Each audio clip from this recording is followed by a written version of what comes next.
Bafana Bafana is one step closer to i-World Cup. Bafana Bafana is one step closer to i-World Cup. I'm sure abantu bayibuza ukuthi why uvane esho lento le bafethu. So ngizwe indaba la. Kuthiwa iLesotho idecide ungaprotesti ngalento kaTebogo Mokoena. uTebogo Mokoena bafethu umchita benikhumbula kahle wadlala against iLesotho enama-yellow card amaningi. Leyo nto leyo kumthetho webhola akumelanga engabe yavunyelwa. Kwakumele angayidlali leya game uTebogo Mokoena. But ke abantu abaningi abayinakanga leyo nto leyo, bayinaka igame isiphelile. Yabo igame isiphelile abantu abaningi benza i-research bathi hawo uTebogo Mokoena wadlala kanjani against iLesotho kodwa umdlali enamakhadi amaningi. Yabo isikhathi sokuthi iLesotho iproteste sasesiphelile. Sasesingekho isikhathi ukuthi iLesotho iproteste kahle iyokhipha icala elilise kwiFIFA. Yabo ngoba ukube yalikhipha icala kuse-early Bafana Bafana right now ngabe isiphucwe u3 points. Ngabe nje isiphucwe u3 points. Abantu abaningi bayibuza ukuthi kahle iFIFA ingoba ithuli ngoba cha. Kuthiwa lana cha.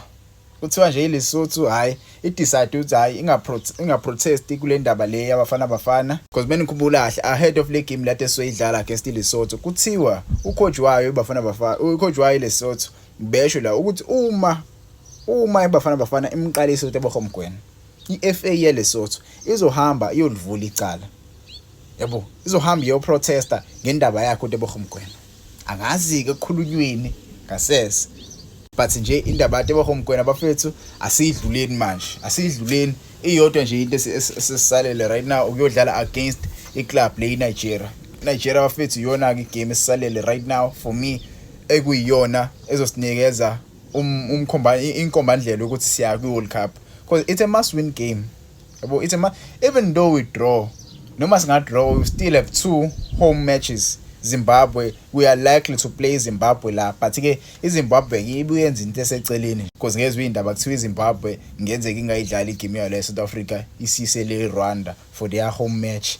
Anginendaba so ishayela khona le Rwanda leyo game leyo but ke igame yeRwanda so idlala khona la eSouth Africa. The last time we played iRwanda asidlalisa kwi-ground elimanzi. I didn't like the fact that iRwanda asidlalisa kwi-ground elimanzi lapho khona iBafana Bafana yashawa khona. I didn't like that. Angazi iFIFA ivumela kanjani lento ukuthi basidlalise kwi-ground elimanzi. I saw igame yeRwanda idlala against iNigeria bedlala le Rwanda.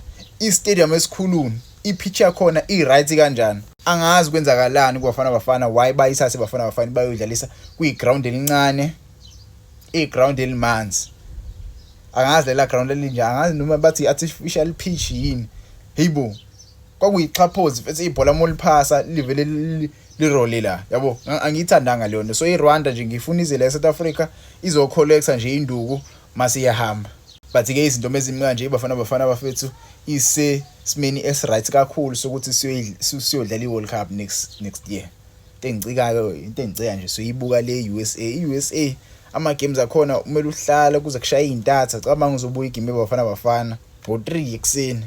Yabo yenye izinto nje leyo engayithandi but ke it's a good thing ukuthi abafana bayos representa le. Yabo